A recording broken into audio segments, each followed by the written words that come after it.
हरे कृष्णा, राधे राधे। श्री ओम नमो भगवते वासुदेवाय नमः। श्री कार्तिक मास महात्म 24वां अध्याय। राजा पृथु ने देवऋषि नारद जी से पूछा, हे नारद जी, आपने श्री तुलसी जी के इतिहास, व्रत और महात्म के बारे में कहा है। अब यह भी बताने की कृपा करें, क्या इस कार्तिक मास में और भी देवताओं का पूजन होता है? यह भी मुझे समझाकर कहिए। श्री नारद जी बोले, बहुत समय पहले की बात है। पर्वत के निकट कर्तिपुर में एक धर्मात्मा धर्मदत्त नाम का एक ब्राह्मण रहता था। वह भगवान विष्णु के सब व्रत करता था और आठों पहर उनकी भक्ति में तल्लीन रहता था। एक दिन कार्तिक मास में वह एक प्रहर रात शेष रहने पर जागरण के लिए भगवान विष्णु के मंदिर में गया। वह हर प्रकार की सामग्री लेकर पूजा करने के लिए जा रहा था कि उसने मार्ग में एक बड़ी भयंकर राक्षसी को देखा, जिसके की बड़े बड़े दांत थे, लपलपाती हुई जीभ थी, बड़े बड़े लाल लाल नेत्र थे।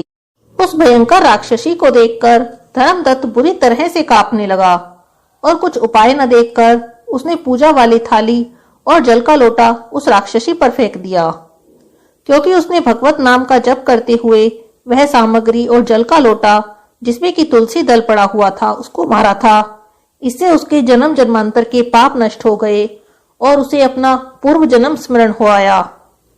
वह हाथ जोड़कर धर्मदत्त के चरणों में गिर पड़ी और कहने लगी, हे विप्र, मैं पूर्व जन्म के कर्मों के फल से इस अवस्था को प्राप्त हुई हूँ। नारद जी कहते हैं, हे राजन, उसको इस प्रकार प्रणाम करते हुए देखकर अति विस्मित होकर धर्मदत्त ने पूछा, तेरी यह अवस्था किस कर्म के फल के कारण हुई है?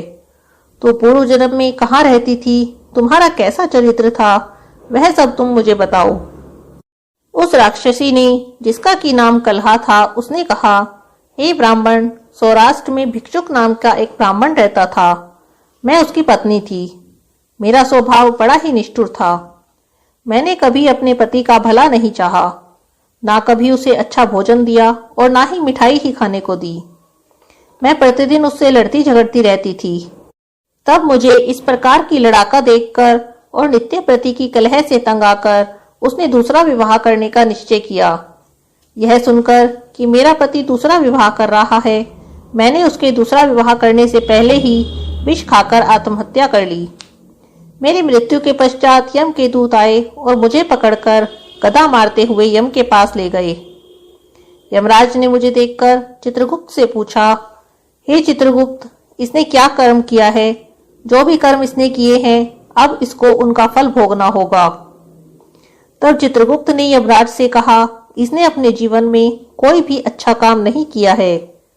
यह सदा ही अपने पति को खराब भोजन देकर अपने आप सदा अच्छा भोजन खाती रही।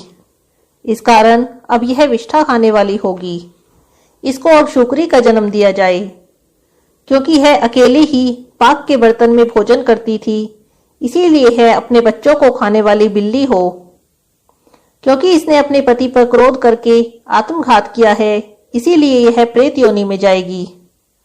अब आप इसे अपने दूतों के द्वारा मरु स्थान में भेज दीजिए, जहां पर यह बहुत दिनों तक प्रेत योनि में रहकर फिर यह पापिन अपनी तीनों योनियों को भोगेगी। लो हे विप्र, अतः मैं 500 वर्षों से प्रेत योनि में हूँ और भूख प्यास के कारण नित्य ही दुखी रहती थी। एक दिन की बात है, भूख और प्यास से तंग आकर मैं एक वैश्य के शरीर में प्रविष्ट हो गई। उसके शरीर के द्वारा मैं कृष्णा और वेणी के संगम पर इस देश में आ पहुंची। मैं उस वैश्य के शरीर में रहती थी कि एक दिन भगवान शंकर और भगवान विष्णु ने मुझको बलात् उसके शरीर से बाहर निकाल दिया।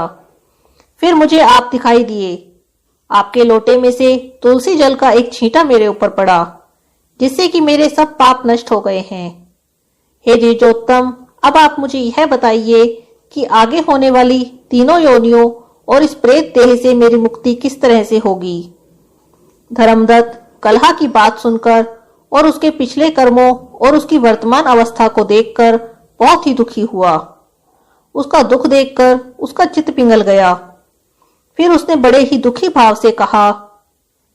श्री कार्तिक मास महात्म 24वां अध्याय समाप्त। कार्तिक महीना मंगलवार की कथा। हनुमान जी के मंदिर में एक साहूकारनी रोज जाया करती थी।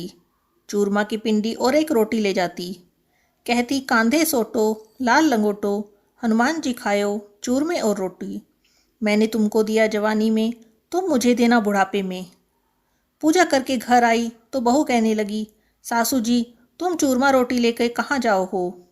सासू जी बोली, बालाजी के मंदिर में जाऊँ हूँ। बहू बोली, मंदिर में तो नहीं जाओ हो सासू जी। अब इस पर सास कुछ भी नहीं बोली, ना खाया ना बनाया, जाके सो गई। सोते सोते 5 दिन हो गए। हनुमान जी सपने में आए और बोले, तूने मुझे दिया जवानी में, मैं तुझे बुढ़ापे में देऊँ हूँ। बुढ़िया बोली, आज तो तुम दे रहे हो, रोज कौन देगा? तब हनुमान जी बोले, मैं रोज देकर जाया करूँगा। अब बुढ़िया माई ने चूरमा रोटी खा ली। बहू के घर में कुछ भी नहीं रहा, सब चीज में घाटा होने लगा। बहू कहने लगी, सास को देख के आऊं, 7 दिन हो गए, मैंने तो कुछ खाने को भी ना दिया। बहू ने जाकर देखा तो देखा सास खूब मोटी हो रही है। बहू बोली, सासू जी तुम्हें तो मैंने खाने को भी ना दिया, तुम क्या खाती हो? सासू बोली, मुझे तो हनुमान जी मीठी मीठी चूरमा रोटी दे के जावे हैं, वो मैं खाऊं हूँ। अब बहू सास के पैरों में पड़ गई। कहने लगी, हम तो तुम्हारे ही भाग का खाते हैं, हमारे घर में तो अब कुछ भी ना रहा, अब आप ही संभालो। सास फिर से रोज चूरमा रोटी हनुमान जी को चढ़ाने लगी। उनके घर में फिर से खूब धन हो गया। जैसे हनुमान जी ने सास की पर कृपा की, वैसे सब पर करना, कथा कहने वाले और सुनने वाले पर भी। हरे कृष्णा, राधे राधे।